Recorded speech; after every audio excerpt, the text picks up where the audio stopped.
회사든지 국가든지 어떤 조직을 세워서 경영을 할 때 가장 중요한 것 중에 하나가 목표를 명확하게 설정하는 겁니다. 그 목표를 단기, 중기, 장기적 목표를 세우고 그 최종적인 목표를 향해서 온갖 심혈과 정열을 기울이죠. 그리고 그 목표를 완전히 이루기 위하여 중간중간 점검을 통해서 이 목표를 향해서 우리가 잘 가고 있는가, 피드백을 통해서 어디서 문제가 발생했고 어디에서 장애가 생겼으며 어떤 것을 수정하고 어떤 것을 보완해야 할 것인가 라는 것을 이렇게 하나하나 점검해 가면서 최종적 목표를 향해서 달려가죠. 국가도 마찬가지고 교회도 마찬가지입니다. 대한민국의 경제가 성장함에 있어서 이 단기, 중기, 장기적 계획을 잘 세웠고 중간에 피드백을 통해서 하나하나 점검해 가면서 성공한 케이스가 대한민국의 현재 시스템이죠. 이것은 교회나 국가나 조직뿐만 아니라 우리 개인의 삶에도 마찬가지입니다. 우리의 개인의 삶과 신앙에도 분명한 목표가 있습니다. 성경은 오늘 우리가 읽은 말씀에 보니까 명확하게 그 목표를 제시해 주고 있죠. 사도 바울도 내가 표대를 향하여 향방 없이 가는 것이 아니라 표대를 향하여 달려가노라. 표대라는 것이 목표 아니겠습니까? 분명한 목표를 세우고 그 목표를 향해서 달려가는데 그 목표가 무엇이냐? 우리가 바라보는 표대가 무엇이냐? 오늘 말씀에 보니까 우리가 다 하나님의 아들을 믿는 것과 아는 일에 하나가 되어 온전한 사람을 이루어 그리스도의 장성한 분량이 충만한 데까지 이르리니, 우리의 목표가 무엇이냐? 온전한 사람을 이루어 그리스도의 장성한 분량이 충만한 데까지 이르는 것이 우리의 삶과 인생과 신앙의 목표다라고 주님께서 분명히 제시해 주고 있죠. 온전한 사람을 이룬다라는 것은 전인격적 성장을 말합니다. 우리의 신앙, 인품, 지성, 교양 모든 면에 있어서 세상과는 구별된 성숙한 신앙을 말하는 것이죠. 그 모델이 무엇이냐? 바로 예수 그리스도입니다. 예수 그리스도께서 완전한 모델이 되어주시고 우리가 그 그리스도의 장성한 분량까지 우리가 지속적으로 성장하고 성숙해 가는 것이 우리의 삶과 인생의 목표가 되어야 한다라고 말하는 거죠. 그 온전한 사람이다라고 하는 것은 얼뜻 보면 굉장히 부담스럽죠. 예수님께서도 산상수훈에 보니까 너희도 하나님의 온전하신 것 같이 온전하라라는 말씀을 했기 때문에 우리 인간이 어떻게 그것을 가능하게 할까라는 의구심이 들기도 합니다만, 이것은 우리의 삶이 완벽하고 흠도 점도 없이 깨끗하게 살라라는 의미가 아니라 우리의 분명한 목표입니다. 우리의 수준을, 하나님의 기대치를 말하는 것이요. 하나님께서 우리를 얼마나 사랑하시고 우리를 자녀 삼아 주셨으며 우리를 향한 하나님의 원대한 계획이 어느 때까지인가라는 것을 우리에게 보여주시는 것이요. 하나님께서 우리를 향한 우리의 계획은 그리스도의 장성한 분량까지입니다. 그것을 온전한 사람이다라고 말을 하는 것이죠. 뉴욕의 할렘가의 흑인 아이들을 모아놓고 길거리에 마약을 하며 노숙하는 사람들을 모아서 어떤 교육단체를 만들면 그 교육단체의 목표는 이들을 잘 교육하고 훈련해서 사회에 적응하는 사람을 만드는 것이 목표입니다. 그런데 영국의 이튼 스쿨 같은 경우는 그 사람들이 사회에 적응하도록 만드는 것이 목표가 아니죠.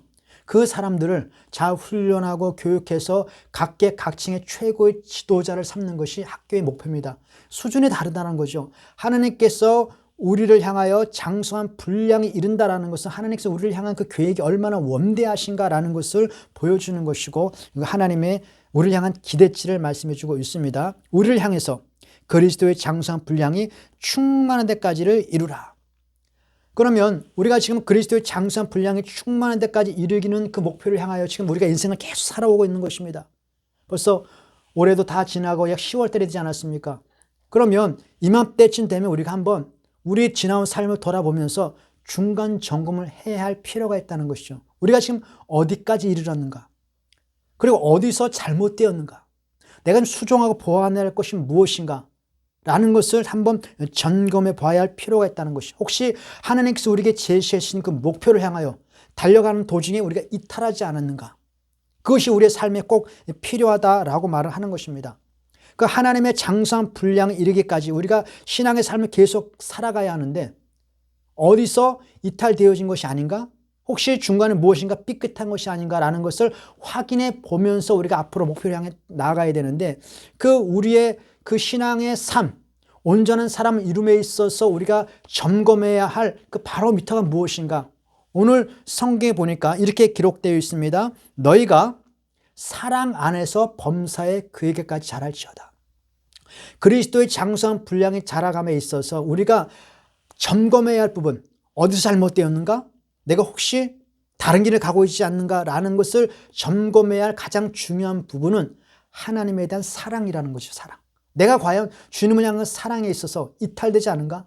주님 외에 다른 것이 끼어들어서 다른 것을 더 많이 사랑하고 있지 않는가?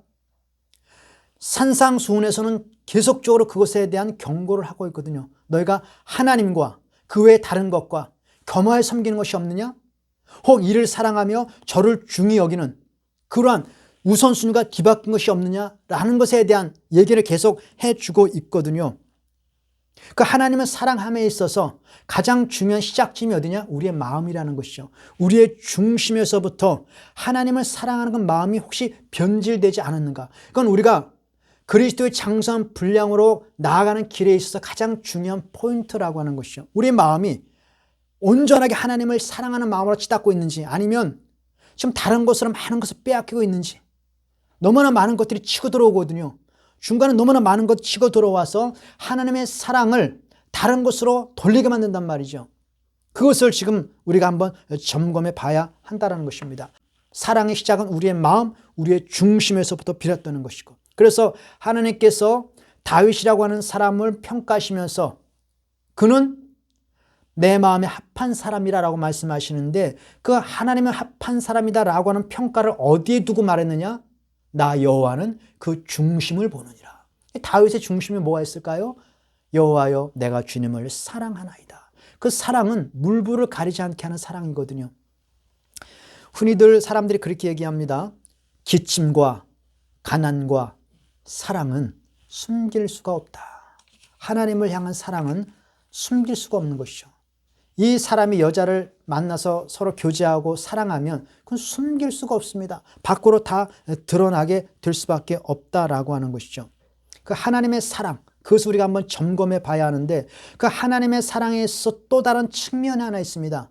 우리가 하나님을 사랑한다라고 할 때 드러나는 어떻게 보면 반대되는 개념처럼 보이지만 사랑과 이것은 나눌 수가 없는데, 그 하나님의 사랑에 대한 또 다른 측면이 무엇이냐? 하나님에 대한 두려움이라는 것이죠. 이 두려움이라는 것이 하나님 혹시 나를 심판하실까? 하나님 나를 혹시 저 지옥에 보내시면 어떡하지라고 하는 그 하나님을 무서워서 벌벌 떠는 그러한 두려움이 아니라, 하나님을 너무나 사랑하기 때문에 혹시 그 사랑에 손상해 갈까 하는 두려움입니다. 하나님을 내가 너무 사랑하고 하나님을 너무나 귀하게 여기는데 혹시 그 하나님의 영광과 하나님의 사랑과 하나님의 존귀함에 혹시 손상해 가면 어떡하지 하는 그러한 두려움이죠. 이것을 성경에서는 다른 말로 경외감이라고 표현을 합니다. 두 사람이 사랑을 하면 그 사랑하는 사이에서 가장 큰 두려움은 혹시 우리 사랑이 깨질까 하는 두려움이죠. 하나님을 사랑할 때 혹시 내가 다른 것으로 인해 이 사랑이 깨지지 않을까? 내가 하나님을 사랑하는데 나의 어떤 잘못된 행동 때문에 그 하나님의 영광과 하나님의 존귀함에 손상이 가지 않을까라고 하는 두려움, 그것을 성경에서는 경외함이다라고 말을 하는 것이죠. 잠언 30장에 보니까 이런 말이 있습니다. 내가 이런저런 이유 때문에 하나님을 모른다 하며 하나님을 욕되게 할까 두려워하나이다. 혹시 내가 하나님을 욕되게 할까? 내가 가난한 것도 참을 수 있고 부자가 되는 것도 뭐 나쁜 것이 아니지만, 내가 혹시 부자가 되어 이것이 하나님을 욕되게 하면 어떡하지? 내가 혹시 가난하게 되어 하나님을 욕되게 하면 어떡하지? 그것은 부자냐 가난하냐의 문제가 아니라 하나님을 향한 사랑, 그것이 그 마음의 중심에 있다는 것입니다. 이것이 그리스도의 장성한 분량의 이름에 있어서 가장 중요한 포인트, 거기서부터 시작된다라고 말을 하는 것이죠. 이 하나님의 사랑은 반드시 하나님을 향한 경외감, 그거로부터 동반되어진다는 것을 고린도서 7장 1절에 보니까, 우리가 하나님을 두려워하는 가운데 거룩함을 온전히 이루어 육과 영의 온갖 더러운 것에서 자신을 깨끗하게 하라.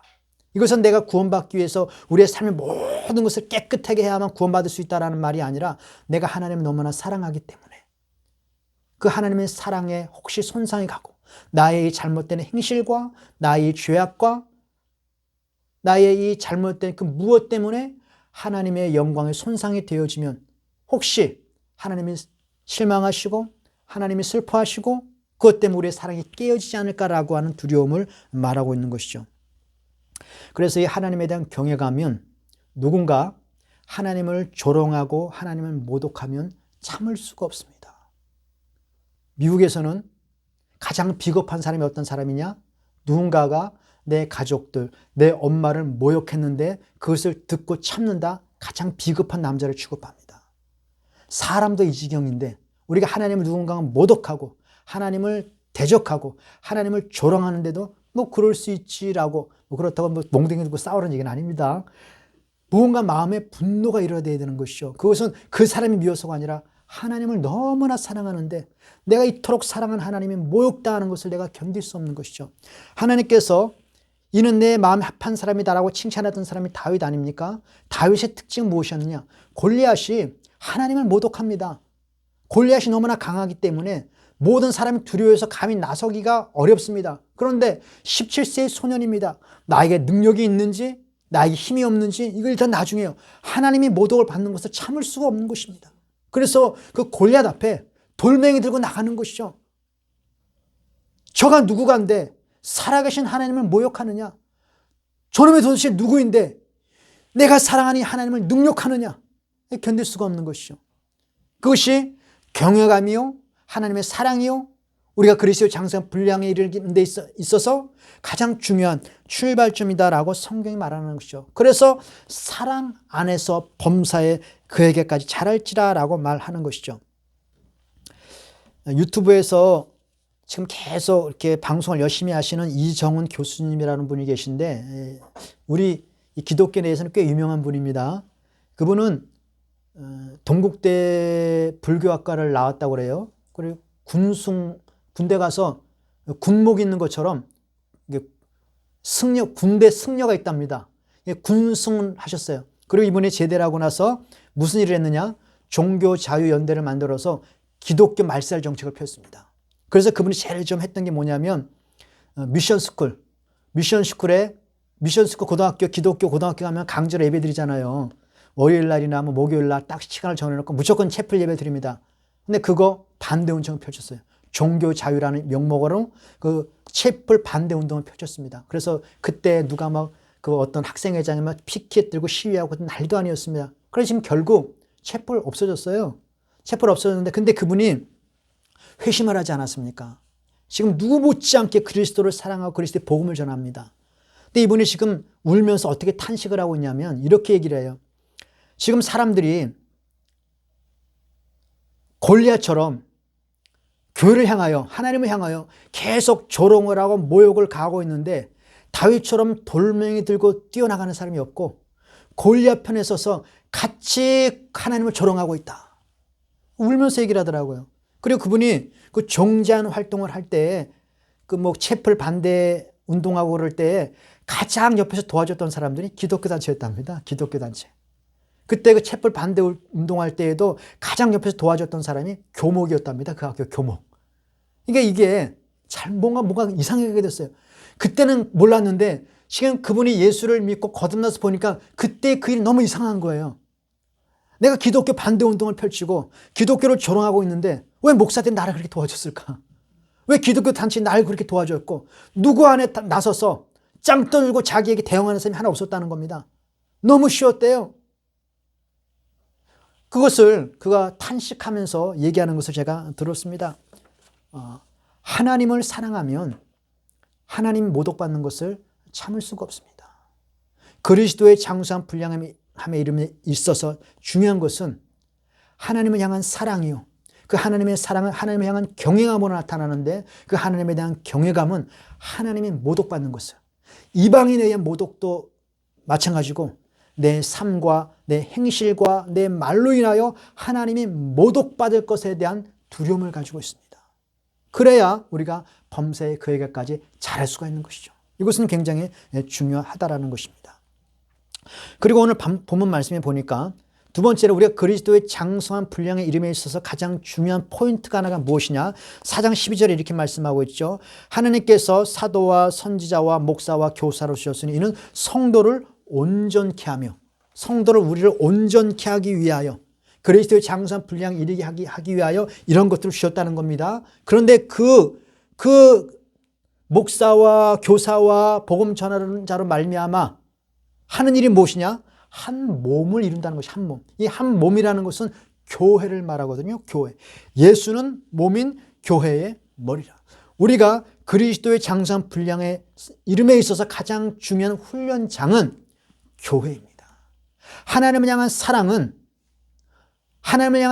반드시 숨길 수가 없이 나타나게 되어 있는데 하나님을 향한 경외감이죠. 하나님 모독받는 것을 참을 수가 없는 우리의 마음과 중심입니다. 그리고 그 사랑은 반드시 밖으로 펼쳐나가게 되어져 있는데 이웃을 향한 사랑이죠. 그래서 하나님을 사랑하는 것과 이웃을 사랑하는 것이 한 계명 아닙니까? 하나님께서 우리에게 주신 분명한 계명 아니겠습니까? 그런데 성경은 또 뭐라고 말을 하냐면 하나님을 사랑하는 자, 이웃을 사랑해야 되는데 성경은 교회를 향하여 우리의 몸이라고 말합니다. 우리의 몸. 그러니까 하나님을 사랑하는 자는 이웃을 자기의 몸과 같이 사랑하라 말하잖아요. 자기의 몸과 같이 사랑하라고 말을 하는데 그 자기의 몸, 그 몸이 뭐냐? 교회라니까요. 교회. 교회를 사랑하지 않고 이웃 사랑하지 않는다? 이웃 사랑한다? 거짓말입니다. 하나님을 사랑은 가장 먼저 교회. 이거 교회는 헌금 많이 하고 교회 건물지라는 얘기 아니라 교회라고 하는 것은 예수 그리스도를 같이 섬기는 우리의 공동체를 말하는 것이거든요. 우리가 한 몸입니다. 이 교회를 아끼고 사랑하는 것이죠. 그래서 교회가 무너지는 것을 안타까워합니다. 교회가 욕먹는 것을 괴로워합니다. 누군가 교회를 욕할 때 같이 맞장구 치면서 그래 그러면 욕먹어야 되라고 같이 맞장구 치는 것이 아니라 같이 아파한다니까요. 왜냐하면 우리가 한 몸이기 때문에 이웃을 향한 사랑은 교회의 사랑으로부터 시작됩니다. PD수첩이나 이런 데서 교회를 향한 온갖 비판들이 나올 때 아이고 저 꼴 좋다, 저 욕 먹어도 싸 이런 마음이 드는 것이 아니라 아파야 한다니까요. 우리는 한 몸이기 때문에 그렇다는 것이죠. 그래서 갈라디아서 6장에 보니까 기회 있는 대로 모든 이에게 착한 일을 하되 기회가 되면 모든 사람들에게 착한 일을 해야 합니다. 이웃에 가난한 사람들, 이웃에 소외된 사람들, 이웃에 아픔 있는 사람들 우리가 섬겨야 하죠. 그런데 더욱 믿음의 가정들에게 할지니라. 믿음의 가정이 뭐죠? 교회거든요. 교회. 목사를 비롯하여 교회는 예수 이름으로 모인 공동체이며 영적인 가족들입니다. 함께 즐거워해야 하고 함께 아파해야 하는 형제들이라는 것을 우리가 잊어서는 안 된다라고 하는 것이죠. 교회를 향하여 사람들이 지금 돌멩이를 많이 던집니다. 회초리를 많이 때려요. 맞아도 쌉니다. 맞을 짓을 했어요. 핑계할 수 없고 거기에 대해서 할 말이 없습니다. 그런데 때릴 때가 있고 치료할 때가 있잖아요. 예전에 시사 프로그램에서 봤던 것인데 여자 중학교 15살짜리가 14살, 15살짜리 가출을 했습니다. 데려오면 또 가출을 하고 데려오면 또 가출을 하고 그래서 술집 종업원도 하면서 방탕한 생활을 막 하죠. 그러다가 한 18살, 19살쯤에 다시 집으로 돌아왔습니다. 와서 보니까 온몸이 만신창이 된 겁니다. 간경화 말기가 들어서 사경을 앞에 두고 죽음을 눈앞에 두고 있는 것이죠. 그래서 그 삶이 어떻게 살았는가 봤더니 그 여중생짜리가 몇 년 동안 하루도 쉬지 않고 소주 7병씩을 마셨답니다. 여자 몸이 버텨납니까? 거기다가 남자들이 학대도 있었을 것이고 폭력도 있었을 것이고 말도 못해 몸이 상했죠. 잘못을 했죠. 혼나야 되죠. 그런데 지금 다 죽어가고 숨을 껄떡껄떡 쉬고 있는 그 딸을 향하여 야 이년아 넌 더 맞아야 돼 하고 욕하고 때릴 부모가 어디 있겠습니까? 일단 살려놔야 되잖아요. 죽어가고 있는데 지금 교회가 내가 볼 땐 그래요. 교회가 지금 숨을 껄떡껄떡 쉬고 겨우 명맥만 유지하고 있는 그런 모습처럼 저는 보입니다. 때리고 넌 더 맞아야 돼 하고 욕을 할 때가 지금 아니라니까요. 앞으로 10년 뒤에 20년 뒤에 과연 교회가 살아남을 수 있을까? 대형 교회 몇몇 교회는 살아남겠지만 지금 웬만한 작은 소형 교회들 거의 다 죽어가고 있어요. 목사는 더 맞아야 돼. 교회는 맞아야 되라고 때릴 때가 아니라 지금은 일단 살려놓고 봐야 돼요. 살려놓고 봐야 돼요. 이사야에 보면 이사야 초창기 1장 2장에 보면 이스라엘 백성을 향하여 하나님의 엄청난 책망들이 있습니다. 하나님께서 엄청나게 때리셨어요. 말을 지겹게도 안 듣습니다. 지겹게도 안 들어요. 그래서 성경이 뭐라고 말하냐면 머리서부터 발끝까지 하도 맞아서 성한 데가 없다. 하도 때려가지고 성한 데가 없어요. 그런데 하도 맞았는데도 변하질 않아. 거의 죽어가고 있습니다. 그래서 이사야 40장은 어떻게 시작하고 있냐. 하나님 때리다가 보니까 이제 죽게 생겼거든요. 그러니까 하나님께서 이렇게 말씀하십니다. 여호와가 말하노라. 너희는 위로하라. 내 백성을 위로하라. 어미가 자식을 위로함 같이 내가 내 백성을 위로하리라. 일단 죽어가는 건 살려놓고 봐야 되거든요. 그러니까 위로하고 싸매는 것이죠. 욥기에서 보면 하나님은 아프게 하시다가 싸매시고 상하게 하시다가 치료하시는 하나님이다. 지금 교회는 물론 맞을 짓도 많이 했고 맞아도 쌉니다만 지금은 때릴 때가 아니라 살려야 될 때라고 저는 생각을 하는 것이죠. 왜냐하면 우리는 한 몸이기 때문에 그래요. 누구 욕을 하고 저놈의 교회는 망해야 돼. 그것이 나와랑 상관없는 거 아닙니다. 그 사람과 내가 한 몸이라니까요. 그건 예수님께서 말씀하신 거예요. 내 가족이 지금 죽어가고 있는데 넌 잘못했으니까는 더 맞아야 되라고 몽댕이 들고 병원 가서 때리는 그런 잔인한 부모가 어디 있겠습니까? 그리스도의 장성한 분량은 교회 안에서 이루어집니다. 한 교회에서 부대끼고 아파하고 같이 어울려 살면서 공동체 안에서 우리는 그리스도의 장성한 분량까지 자라는 것이죠. 교회를 떠나면 신앙의 성장 그때부터 멈춥니다. 이것은 역사적으로 증명이 된 것이고 아마 우리의 삶으로도 증명이 될 것입니다. 저는 단언컨대 지금 교회 코로나 이후로 교회 안 다니고 비대면 예배만 드리면서 교회 안 나오는 사람이 지금 벌써 6개월, 1년 이상 지속되었다 한다면 그 사람의 신앙은 지금 말할 수 없이 지금 침체되어 있을 겁니다. 신앙이라는 것이 얼굴과 얼굴을 대면하고 부대끼면서 성장하는 거거든요. 사도 바울이 하나님의 온 세상이 편만하다는 걸 모르겠습니까? 그런데 데살로니가를 교회를 향하여 내가 너희를 향하여 직행하기를 원한다. 하나님께서 우리의 길을 열어주시고 너의 얼굴을 대면하기를 보기를 원한다. 봐야 합니다. 만나야 하고 부대끼고 서로 아픔과 슬픔과 기쁨을 공유하면서 성장하는 것이거든요. 그리고 그 하나님에 대한 사랑은 경영합으로 나타나고 교회 안에서 함께 그 사랑이 이루어져 가고 성장하고 그리고 그 가운데는 항상 진리의 말씀이 중심에 있습니다. 하나님을 사랑하는 자 그분의 말씀을 사랑할 수밖에 없다라고 하는 거죠. 그래서 오늘도 성경 말씀 보니까 주님께서 너희가 진리 안에서 배웠다라는 말입니다. 그리스도 안에서 진리가 예수 안에 있는 것 같이 너희도 참으로 그에게서 듣고 또한 그 안에서 가르치심을 받았을진데 그리스도의 장성한 분량을 설명하면서 그리스도 안에 있는 진리를 말하는 거거든요. 진리는 뭡니까? 말씀 아니겠어요? 하나님의 말씀이 없이 우리는 성장할 수 없습니다. 그래서 디모데후서 3장 16절에 보니까 모든 성경은 하나님의 감동으로 된 것으로 교훈과 책망과 바르게 함과 의로 교육하게 유익하니 이는 하나님의 사람으로 온전케 하며 모든 선한 일을 행하기에 온전케 하려 함이니라. 온전함에 있어서 그리스도의 말씀이 없이 이루어지는 것은 없다라고 하는 것이죠. 다윗이 하나님을 사랑한다라고 말씀하지 않았습니까?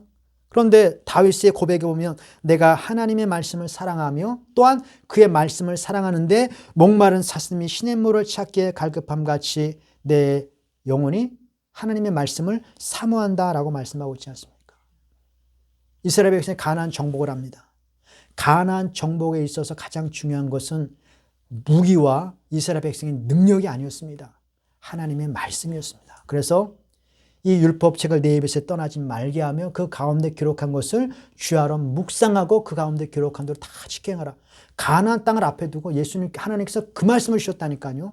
가나안 땅에 들어가서 그들이 붙잡아야 할 것은 능력과 실력과 무기가 아니라 하나님의 말씀이었다라고 하는 것이죠. 제가 지난주에 너무너무 충격을 받은 사건이 하나 있었는데, 오랜만에 코로나 때문에 거의 사우나, 목욕탕을 못 가다가 오랜만에 사우나를 갔습니다. 이게 한 1년 만에 엄청 올랐어요. 그 사우나가 앞에 가격을 보니까 9,000원이더라고요. 9,000원. 그래서 사우나를 마치고 카드 결제를 했습니다. 결제를 하고 나오는데, 카드 결제를 하면은 그 문자에 얼마 결제가 뜨잖아요. 그 집에 오면서 이렇게 그 결제 내역을 봤는데 결제가 7,200원으로 결제가 됐어요. 그래서 이 사람이 잘못 결제를 했나? 아니면 무슨 이벤트 기간인가? 아니면 혹시 내가 가격표를 잘못 봤나? 그래서 집에서 그 목욕탕 검색을 해봤습니다. 가격이 얼마인가? 그랬더니 9,000원이 맞아요. 근데 그 밑에 뭐라고 써 있느냐 하면 소아 경로 우대 7,200원이라고 써 있더라고요. 나를 초등학교로 보진 않았을 거 아니에요. 그럼 나를 노인으로 봤다는 얘기인데 그냥 너무 충격을 받았습니다. 나는 여태까지 한 번도 노안이라는 소리를 들어본 적이 없어요. 항상 동안이라는 소리를 듣고 자랐지 누가 나를 이렇게 경로라는 것이 65세 이상이거든요. 아니 벌써 65세 이상 경로 우대를 하려면 주민등록증을 내밀잖아요. 주민등록증 내밀지도 않았는데 내 얼굴을 보고 판단했다는 거 아니에요. 이분은 경로라고. 그래서 너무 충격을 받았고 지금 어떤 생각이 들었냐면 저는 늙음이라는 거, 늙는다라는 것이 저기 멀리 눈에 보이지도 않는 저 멀리 있는 것이라고 생각했는데 그 사건을 경험하자마자 늙음이라는 것이 바로 내 코앞에 있구나라는 것이 딱 느껴지더라고. 늙는다는 것이 가까이 있구나. 내 가까이 있구나. 그러면서 무슨 생각이 드냐면 더 늙기 전에 성경 말씀 열심히 읽어야 되겠다. 더 늙기 전에. 왜냐하면 저는 60대가 되면 저희 어머님이 61살에 돌아가셨고 저희 아버님이 65세에 돌아가셨습니다. 경로는 65세부터 시작되거든요. 나는 죽음에 임박한 거예요. 죽음에. 더 늙기 전에 성경 말씀 열심히 읽어야 되겠다. 그 생각 들더라고요. 근데 그 생각 드는 것도 참 기특하더라고. 내가 아무튼 하나님의 말씀을 사랑해야 합니다. 요새는 하나님의 말씀에 대해서 90%의 진리와 10%의 가짜를 섞어서 하나님의 말씀을 굉장히 왜곡하고 있습니다. 왜곡하고 있습니다. 요새는 어떤 것이 대세냐면 성경에는 하나님의 말씀도 있고 사탄의 말도 있고 인간의 말도 있지 않느냐. 그러니까 성경이 하나님의 말씀이 아니라 성경을 읽다가 성령께서 내 마음에 감동을 딱 주시면 그것이 하나님의 말씀이다. 그렇듯하죠. 그렇다잖아요. 이게 지금 대세가 되고 있거든요. 그렇게 되면 뭐가 문제냐면 하나님의 말씀에 대한 기준을 누가 결정합니까? 내가 결정하는 거예요. 내가 말씀을 받은 것이 내 말씀이고 아니면 그만이에요. 이것은 기독교의 심각한 타락을 가져옵니다. 성경 말하기를 모든 성경이 하나님의 감동으로 되어 있다고 말합니다. 로마서에 보니까 무엇이든지 성경에 기록한 바는 우리의 교훈을 위하여 기록한 것이다. 무엇이든지 성경에 기록한 바는 하나님께서 기록한 것입니다. 그래서 객관적 기준으로 성경을 제시하는 겁니다. 성경이 지금 굉장히 약화되어지고 있습니다. 이럴 때일수록 진리의 말씀 성경을 더 붙잡아야 되는 것이죠. 그리고 마지막으로는 우리 그리스도인의 장성 분량의 성장함에 있어서는 말씀에 대한 갈망과 그 말씀에 대한 순종이 동반되어져야 한다는 것이죠. 오늘 말씀해 보니까 그리스도의 말씀을 우리에게 행함과 같이 동반한다라고 말씀하고 있거든요. 너희가 부르심을 받은 일에 합당하게 행하여. 행함이라는 것이 순종 아닙니까? 로마서에서는 너희가 죄의 종으로 사망에 이르고 순종의 종으로 의에 이르느니라. 하나님의 말씀을 서툴고 때로는 실패하지만 그래도 그 말씀 붙잡고 순종하려고 애를 쓰는 우리의 자세를 하나님이 기뻐하십니다. 예수님께서 뭐라고 말씀하시냐면 내가 항상 그의 기뻐하시는 일을 행함으로 하나님이 나를 항상 혼자 두지 아니하셨다. 내가 항상 그의 기뻐하시는 일을 행함으로. 하나님께서 사울을 버리시고 다윗을 택하셨습니다. 사울과 다윗의 차이는 능력의 차이가 아니었습니다. 순종의 차이였습니다. 사울은 50%만 순종을 했고 다윗은 전적인 순종을 했죠. 그리고 순종을 하다가 실패하면 회개하고 돌아서서 다시금 그 말씀 앞에 순종하려고 몸부림을 쳤죠. 그것이 다윗의 마음이었고 중심이었거든요. 오늘 우리가 우리의 한 해를 돌아보면서 또 우리 전 인생을 돌아보면서 어디까지 왔는가? 이탈되지 않았는가? 내 마음이 지금 무엇인가 잘못 시킨 것이 없는가라는 것을 점검하면서 그리스도의 장성 분량에 이르기까지 하나님을 사랑하려고 하는 우리의 열심과 하나님 말씀에 대한 우리의 갈망과 교회 안에서 우리가 어떻게 교인으로서의 성장할 것인가, 그리고 말씀에 대한 우리의 그 순종을 다시 한번 회복할 수 있도록 기도하고 깨어있는 저 여러분 되어지기를 바라겠습니다. 기도하겠습니다.